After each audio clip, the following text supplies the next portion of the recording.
Hai, saya Bayu Satria, mahasiswa program Magister Fakultas Psikologi Universitas Negeri Padang. Kali ini kita akan bahas topik yang menarik, yaitu pernikahan pada masa dewasa awal.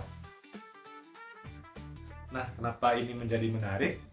Karena pada umumnya individu banyak melaksanakan pernikahan pada tahap ini. Ketika kita memasuki usia 20 hingga 40 tahun, itu sudah bisa dikatakan kita memasuki usia dewasa awal. Pada tahap ini, manusia biasanya akan memulai membuat keputusan yang besar. Salah satunya adalah dengan menikah dan membangun hubungan interpersonal dengan pasangannya. Banyak orang menilai pernikahan merupakan sebuah tantangan, karena dalam pernikahan kita dituntut untuk dapat berkomitmen, berkomunikasi yang baik, serta bertanggung jawab terhadap pasangan kita sendiri. Menurut Erik Erikson, pada tahap dewasa awal ini, individu akan berada di fase intimasi versus isolasi. Apa artinya? Di sini individu akan berfokus untuk menjalin kedekatan hubungan dengan orang lain, termasuk pasangan hidupnya. Nah, apabila individu ini berhasil untuk menjalin hubungan dengan pasangannya ataupun dengan orang lain, maka ia akan mendapatkan hubungan yang sehat dan intim. Sementara itu, mereka yang gagal membangun hubungan akan merasakan terisolasi dan kesulitan untuk membangun hubungan interpersonal dengan orang lain. Jadi, menikah itu bukan cuma soal cinta, namun bagaimana kita bisa menjaga hubungan yang sehat dan bahagia.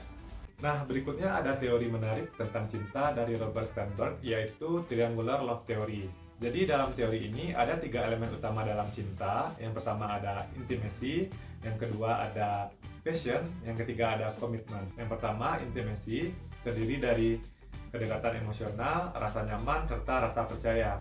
Yang kedua ada passion, yang merupakan gairah atau ketertarikan fisik. Lalu yang ketiga adalah komitmen untuk tetap bersama, baik dalam suka maupun duka. Hubungan yang ideal dalam pernikahan biasanya terdiri dari ketiga elemen ini. Jika hanya satu atau dua elemen yang mendominasi, itu biasanya akan timbul masalah. Contohnya, jika dalam hubungan kita hanya memiliki passion, maka biasanya hubungan itu cuma soal fisik.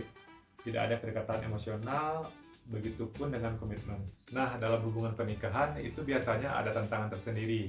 Apa saja? Yuk mari kita bahas mengenai masalah-masalah yang biasanya dihadapi oleh pasangan-pasangan muda. Pertama, masalah keuangan. Seringkali pasangan yang baru menikah masih dalam proses mencari stabilitas finansial.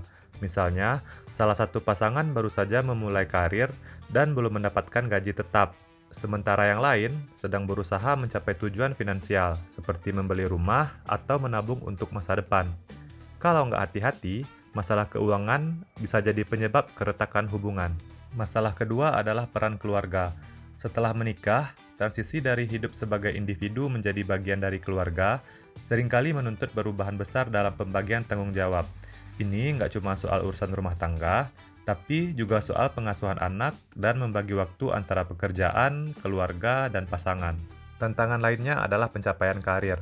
Banyak pasangan yang merasa tertekan dengan ekspektasi karir mereka. Salah satu mungkin memiliki ambisi besar untuk maju terus di tempat kerjanya, sementara yang lain merasa karir mereka mulai terhambat karena harus membagi waktu antara pekerjaan dan kehidupan keluarga. Yang terakhir adalah masalah komunikasi. Banyak pasangan muda yang belum terbiasa berkomunikasi dengan efektif.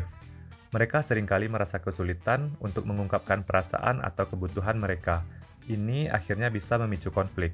Jadi, setelah tadi kita membahas mengenai tantangan-tantangan besar yang dialami dalam masa pernikahan, selanjutnya kita akan membahas mengenai bagaimana cara-cara efektif untuk menghadapi tantangan tersebut.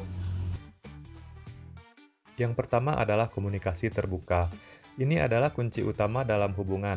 Bicarakanlah segala masalahmu dengan pasangan secara jujur, dan jangan biarkan ketegangan atau perasaanmu terpendam, karena itu bisa menambah masalah. Kalau ada yang nggak cocok, obrolin itu dengan baik-baik tanpa saling menyalahkan. Solusi selanjutnya adalah dengan mengatur keuangan bersama. Salah satu sumber utama konflik dalam pernikahan adalah masalah keuangan. Nah, kita bisa membuat rencana keuangan yang jelas dan sepakat mengenai tujuan keuangan berdua. Tentukan siapa yang bertanggung jawab untuk hal-hal tertentu seperti pengeluaran bulanan, tabungan, atau investasi. Tips yang ketiga adalah membagi waktu dengan bijak. Di usia dewasa awal, seringkali pasangan sibuk dengan pekerjaan masing-masing. Tapi kita harus ingat, meskipun jadwal kerja padat, kita harus selalu memprioritaskan waktu berkualitas bersama pasangan. Terakhir, kalau masih merasa kesulitan mengatasi masalah, jangan ragu untuk mencoba konseling dengan tenaga profesional seperti psikolog. Ini adalah langkah yang sangat membantu banyak pasangan untuk belajar cara berkomunikasi yang lebih baik, menyelesaikan konflik dengan sehat, dan memahami satu sama lain secara lebih mendalam. Sekian video kali ini, semoga bermanfaat untuk kita semua dan sampai jumpa di video berikutnya.